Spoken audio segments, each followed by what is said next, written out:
All right, hey everybody, chapter 7 talks about management. We kind of covered some of this in class already, but I want to give you a brief review. Remember, management, based on the slide as you see, is a process used to accomplish organizational goals through planning, organizing, leading, and controlling. Remember, planning deals with vision, objectives, and goals, and making sure you get to your point. Organizing talk about putting all the resources in the proper place. Leading deals with two concepts: leading, which is telling people where you want to go, and then motivating, making sure you give people reasons to work in the best interest of the organization. And lastly, controlling. Controlling is not about controlling people. Remember, not about controlling people like you're a boss. No.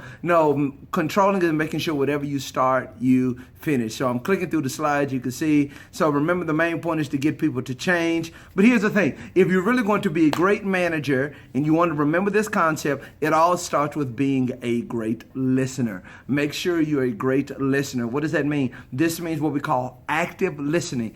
Make sure you write this: active listening. Active listening, making sure that you listen not only to what a person says, but body language as well. Does that make sense? So when a person says, "I'm okay," but they say it like this: "I'm okay," that lets you know right there that there is something wrong. Active listening says, okay, I don't just listen to your words, but what I do is make for sure that your words match your body language. Think about that.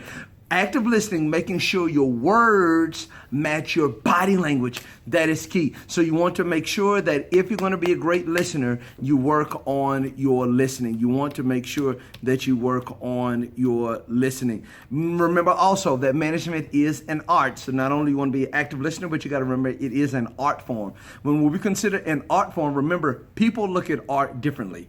If you look at a painting, you'll be like, "Oh, that's so wonderful. Oh my gosh." But then somebody else looks at the exact same thing and says, "That's trash."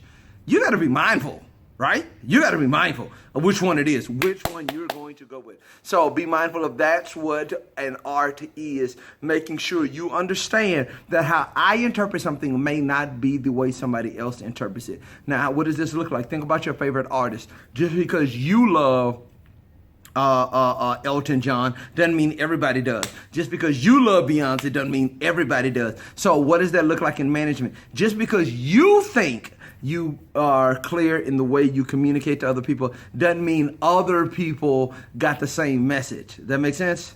If I tell, as an example, if I say something that is very generic, like, "No, you my boy, I got you."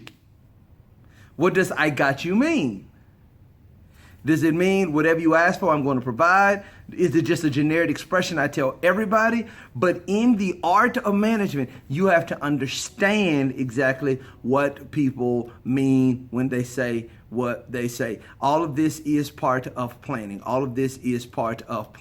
So make sure you're good with planning. Planning starts with 3 phases. Number 1, vision. And this is explanation of why the organization exists. This is the big picture. Your plan is your big picture. Vision is what we ultimately want to do. Sometimes your vision is something that you aspire, but you really can't accomplish. Remember, a vision is something you aspire to, but you may not actually accomplish. Like end world hunger. I don't know if we really can, but you can aspire to it. Your goals are things that you can actually do. So my vision to end world hunger, my first goal is to end hunger in my neighborhood. And then my objectives help me reach my goal. Notice, objectives are not tied to the vision. Objectives are tied to the goals. Does that make sense? So my goal, remember what we said, we aspire, our vision is to end world hunger. But our goal, think about this, our goal is to end hunger in our neighborhood. Therefore, our objectives are small steps that lead us there. Small steps that lead us to the ultimate, vision, but really just to accomplish the goal. So remember, where do most people fail in planning?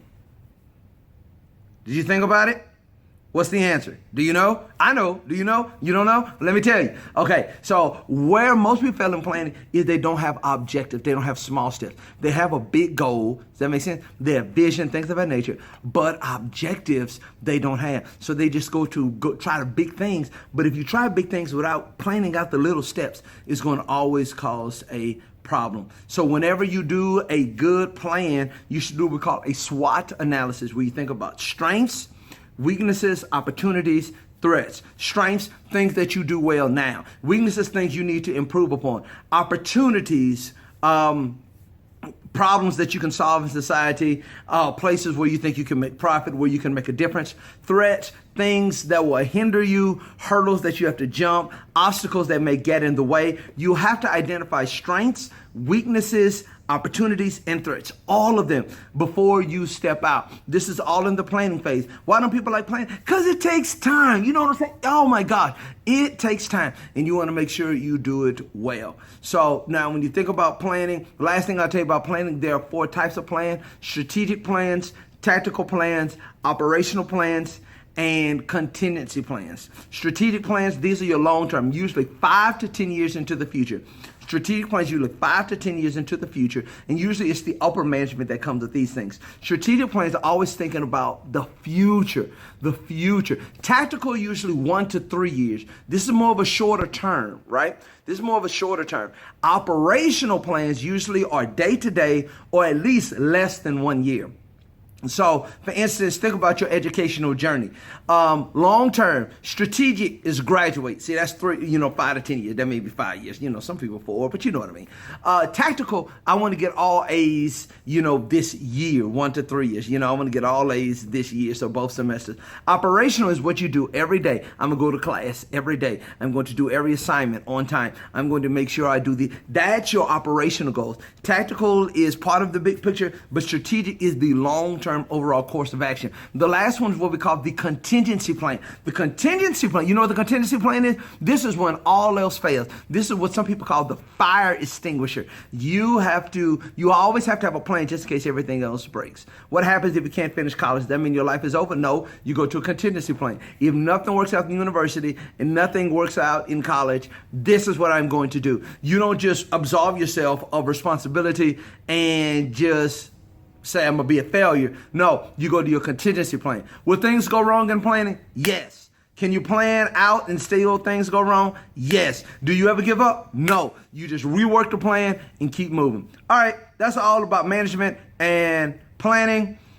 Next video, we'll talk about organizing, we'll talk about leading, and possibly controlling too, depending on the time. All right, bye.